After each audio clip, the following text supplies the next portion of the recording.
নমস্কার বন্ধুরা, বাঙালি রান্নাবান্না চ্যানেলের নতুন ভিডিওতে সবাইকে স্বাগত। আজ আমি বানিয়ে দেখাবো ঘরে থাকা চাল, আলু আর ডিম দিয়ে এক সুস্বাদু স্বাদের ডিম চালের পোলাও। এইভাবে একবার বানিয়ে দেখবেন, খুব সহজে দারুণ হয় খেতে। এই রেসিপিটা কিভাবে করছি চলুন আমার এই ভিডিওটা শেষ পর্যন্ত দেখে নেওয়ার অনুরোধ রইল। এই রেসিপি বানানোর জন্য এখানে একটা পাত্র নিয়েছি।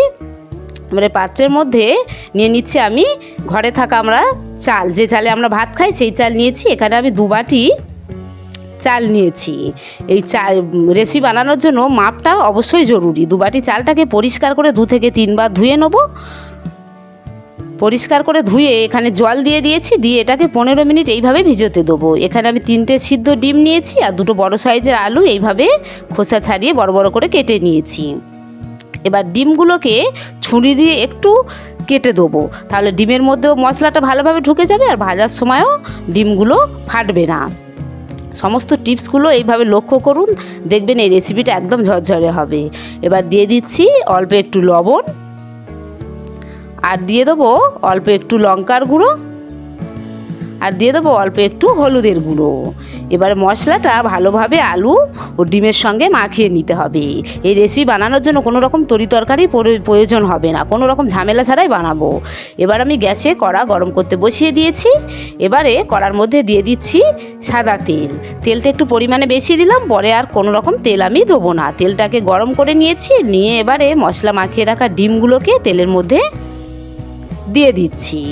ডিমগুলোকে একটু লালচে করে ভেজে নিতে হবে। ডিমগুলোকে দেখুন লালচে করে ভেজে নিয়েছি। এবার এটাকে একটা পাত্রের মধ্যে তুলে নিচ্ছি। ডিমটাকে তুলে নিয়েছি। এবার ওই তেলের মধ্যেই আলুগুলোকে ভেজে নেব। বৃষ্টির দিনে এই রেসিপিটা একবার বানাবেন, দারুণ হয় খেতে। হাতে আধ ঘন্টা সময় থাকলে এটা বানিয়ে নেওয়া যায়। এইরকম নতুন নতুন রেসিপি পেতে না চ্যানেলে নতুন হয়ে থাকলে চ্যানেলটিকে একটা লাইক সাবস্ক্রাইব করে রাখবেন, তাহলে পরবর্তী নতুন ভিডিও সহজে আপনাদের কাছে পৌঁছে যাবে। আলুটাকেও ভালোভাবে ভেজে নিতে হবে। আলু যেহেতু বড় বড় করে কাটা, তাই ভেজে নিলে আলু ভাজতে ভাজতে অনেকটা নরম হয়ে যাবে। আলুটাকে ভালোভাবে ভেজে নিয়ে একটা পাত্রের মধ্যে তুলে নিয়েছি।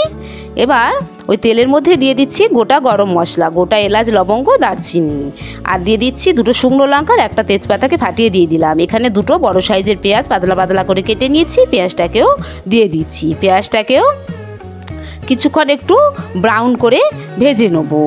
দেখুন পেঁয়াজটা আগে থেকে কালার চেঞ্জ হয়ে গিয়েছে। এবার এর মধ্যে দিয়ে দিচ্ছি 1 চামচ রসুন বাটা। আদা রসুনটাকেও ততক্ষণ ভেজে নেবো যতক্ষণ না আদা রসুনের কাঁচা গন্ধটা চলে যাচ্ছে। আদা রসুনটাকেও ভালোভাবে ভেজে নিয়ে এবার এখানে 2টো মাঝারি সাইজের টমেটো কেটে নিয়েছিলাম, এর মধ্যে দিয়ে দিলাম, আর দিচ্ছি 3টে কাঁচা লঙ্কা চেরা। এবার ভালোভাবে সমস্ত কিছুকে আবার একটু নাড়িয়ে চাড়িয়ে নিচ্ছি।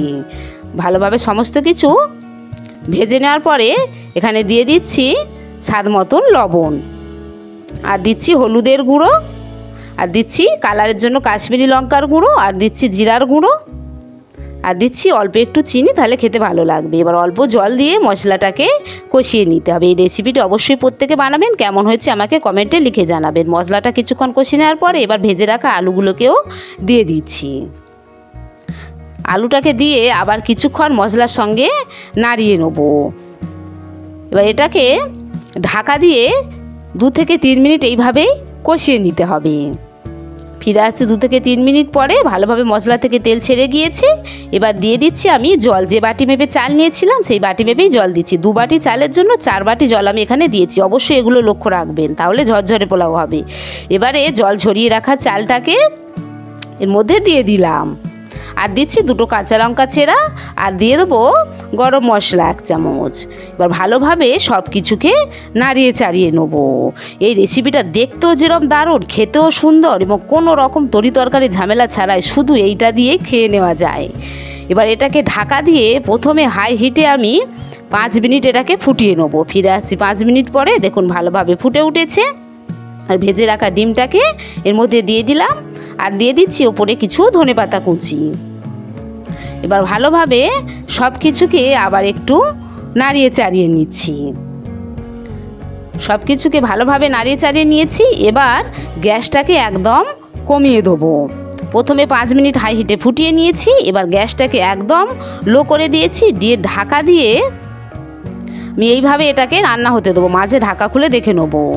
ফিরে আসছি কিছুক্ষণ পরে, মাঝে ঢাকা খুলে দেখে নিয়েছিলাম, চাল ভালোভাবে সিদ্ধ হয়ে গিয়েছে, সমস্ত কিছুই সিদ্ধ হয়ে গেছে। শেষে দিয়ে দিচ্ছি 1 চামচ ঘি।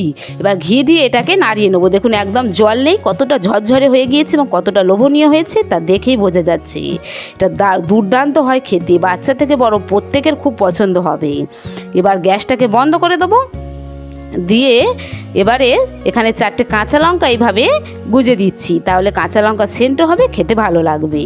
এবার এটাকে ঢাকা দিয়ে 5 মিনিট আমি এইভাবেই রেখে দেবো। 5 মিনিট পরে পরিবেশন করছি। দেখুন কতটা ঝরঝরে হয়েছে, কি দারুণ দেখতে হয়েছে। হয়ে গিয়েছে আমার ডিম চালের পোলাও। ফিরে আসছি পরবর্তী নতুন ভিডিও নিয়ে, ততক্ষণের জন্য চ্যানেলের পাশে থাকার অনুরোধ রইল।